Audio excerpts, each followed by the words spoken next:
बहुत लोगों को कैश ट्रांजैक्शंस का डर होता है। क्या इनकम टैक्स का नोटिस आ जाएगा, क्या पेनल्टी लग सकती है, या कितना कैश लेना या देना सेफ है।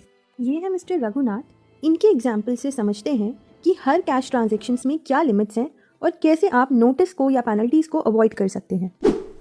एक दिन मिस्टर रघुनाथ ने अपने एक क्लाइंट से 3 लाख रुपए का कैश अपनी सर्विसेज के लिए एक ही दिन में ले लिया। अब इसका कॉन्सिक्वेंस ये रहा कि 269 ST के हिसाब से इसकी लिमिट 2 लाख रुपए ही है और इस वजह से इनके ऊपर एक कॉन्सिक्वेंस आ गया पेनल्टी का, जो कि लगेगी सेक्शन नंबर 271 DA में 100% अमाउंट की। एक दिन मिस्टर रघुनाथ ने अपने एक फ्रेंड से ₹25,000 का कैश बोरो कर लिया अपने बिजनेस के लिए। इस केस में इनके ऊपर एप्लीकेबल हो गया सेक्शन नंबर 269 SS, जिसकी लिमिट है सिर्फ और सिर्फ ₹20,000 और इनको पेनल्टी देनी पड़ी 100% अमाउंट की एज पर सेक्शन 271D। उसी तरह से एक केस था जिसमें मिस्टर रघुनाथ को अपने लोन का रीपेमेंट करना था और उन्होंने उसका रीपेमेंट ₹30,000 के कैश में कर दिया। इस सिचुएशन में इनके ऊपर एप्लीकेबल हो गया सेक्शन नंबर 269T, जिसकी लिमिट थी सिर्फ ₹20,000 और यहाँ पर इन पर 100% ऑफ अमाउंट की पेनल्टी 271E के अंडर एप्लीकेबल हो गई।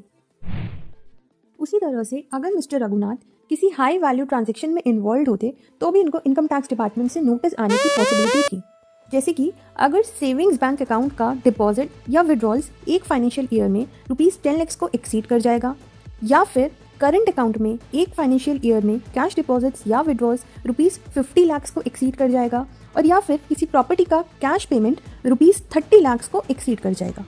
इन्हीं सब के बीच में एक और कंप्लायंस होता है, वो होता है TDS एप्लीकेबिलिटी का। और TDS लगता है कैश विड्रॉल्स के केसेस में। कैश विड्रॉल करते वक्त लोग काफ़ी कंफ्यूज हो जाते हैं कि क्या TDS लगेगा और कितनी लिमिट है। यहाँ एप्लीकेबल होते हैं सेक्शन नंबर 194N के रूल्स, जिसके हिसाब से अगर आपने लास्ट 3 फाइनेंशियल ईयर्स में अपनी ITR फाइल की है तो आपके ऊपर लिमिट रहती है ₹1 करोड़ की, और अगर आप एक नॉन फाइलर हो तो लिमिट रहती है ₹20 लाख की। हमारे केस में अगर हम एज्यूम करें कि मिस्टर रघुनाथ ने अपनी ITR नहीं फाइल की है और उन्होंने ₹25 लाख विड्रॉ किए हैं, तो इनके केस में लिमिट रहेगी ₹20 लाख, और क्योंकि एक्सीड हो रही है तो इनके ऊपर TDS एप्लीकेबल हो जाएगा। तो ये थे कुछ केसेस जिसमें अगर आप कैश के साथ डील कर रहे हो तो थोड़ा अलर्ट हो जाइए, क्योंकि आपके ऊपर नोटिसेज या पेनल्टीज अप्लाई हो सकती हैं अगर कोई भी नॉन कंप्लायंस हुआ तो। और अगर आपकी कोई भी और क्वेश्चंस हो, क्वेरीज हो, तो आप कमेंट कर सकते हैं। इसी तरीके की और हेल्पफुल वीडियोस के लिए फॉलो कीजिए फिस्कल लेंस विद सौम्या।